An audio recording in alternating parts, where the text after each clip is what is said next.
Hello and welcome to the second lecture of section 3. Here we will learn about AMIs and EC2 instance families. AMIs or Amazon Machine Images. So when you are migrating to a cloud server, that is an EC2 instance, there are a few considerations like operating systems and technology stack. AMIs basically help you in quickly launching your virtual server. Which OS would you like to have for your virtual server? What other softwares would you like to have over there? So to get you all these things, AMIs are the way to go. AMIs are predefined templates or master images which are used to launch your virtual server or EC2 instance. An AMI provides the information required to launch an instance. Now, even after reading this or hearing this, if you are still wondering what exactly is an AMI, then let me try to oversimplify this for you. You go to a local electronics shop to buy a new assembled PC. The shopkeeper may share you many standard quotations with various configurations of machines whose hardware are available with him at that point of time. Based on your requirement, you order one PC and he gets it ready within a few hours. So this is not so technically correct analogy, but still might help you as a beginner to understand AMI. To be precise, you are selecting a technology stack for your virtual server using AMIs. The AMIs are templates that are pre-configured with an operating system, web server, RDBMS like MySQL, and programming languages like PHP. Hence, you get your server ready in minutes. AMIs also contain information for volumes. Volumes, you can think of volumes as a hard disk in not so strictly technical sense. And in EC2 or in the language of AWS, we call it EBS. We will see later about it. How do we think resizing works in EC2? So if you have understood AMIs, I think the answer will be quite easy. So size up or size down, these are all powered by AMIs.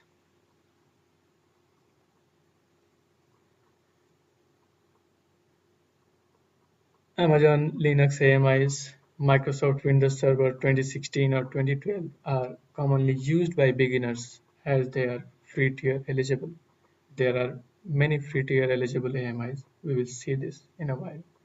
You can select an AMI provided by AWS, the user community, or through the AWS Marketplace. You can also create your own AMIs and share them with AWS accounts or with the community.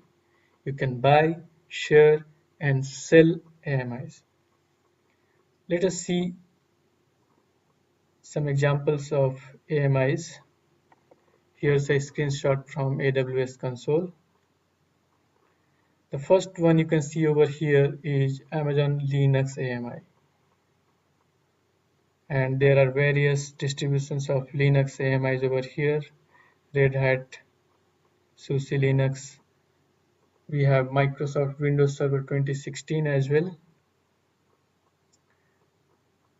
You can select any one of these AMIs to begin with your EC2 instance.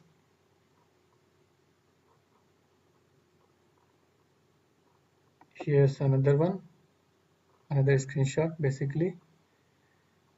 So here you are having all the AMIs of deep learning or machine learning, whatever you say. There you can see containers as well.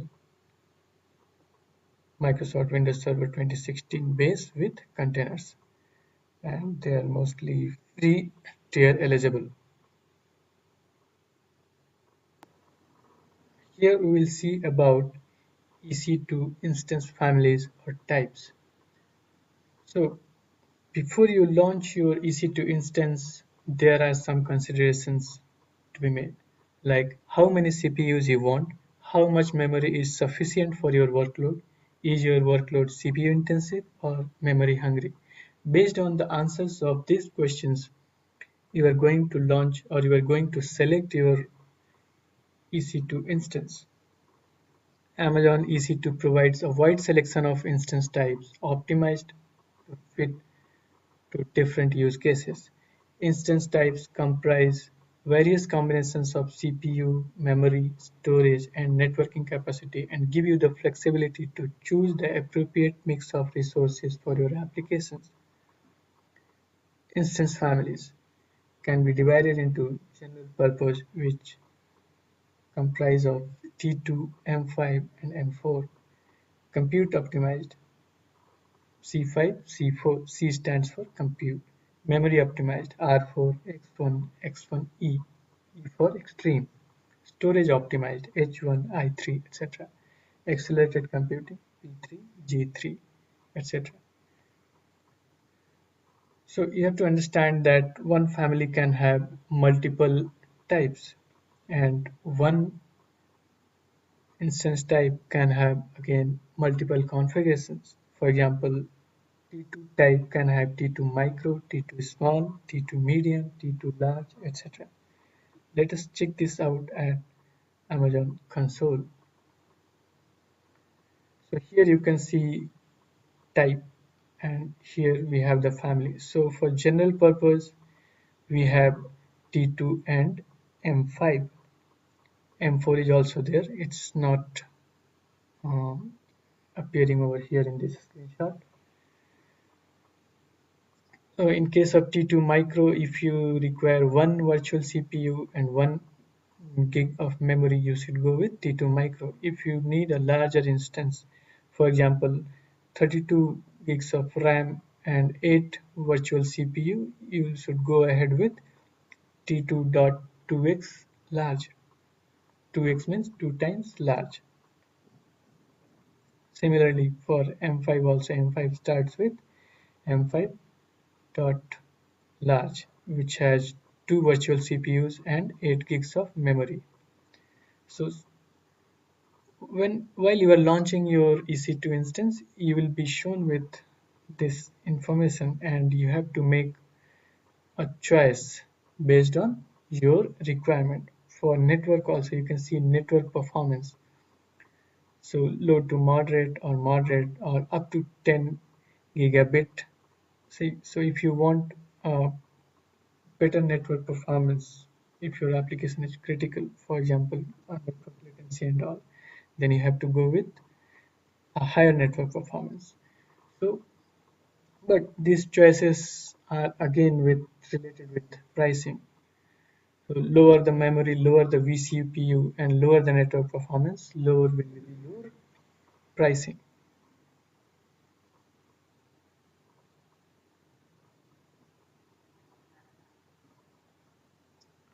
To get started with EC2, choose T2 type, precisely T2.micro, as it's free tier eligible. General web applications or test and development servers can be done with T2, M5, M4 types. Batch processing, scientific computing, multiplayer gaming, etc. go well with compute optimized family type. In-memory DBs, SAP HANA, big data processing engines, MS SharePoint. Choose memory optimized instance types. NoSQL databases, large-scale data warehouse applications, go for storage optimized instances. Machine learning, deep learning, etc. are good fit with accelerated computing instance types. So again, I would repeat, pricing will differ for each one of them. So choose whatever is optimum and right fit for your workload. So you are doing great. You have learned about AMIs and EC2 instances. Now stretch yourself a bit, take a mini break, and join me for the next lecture. Thank you.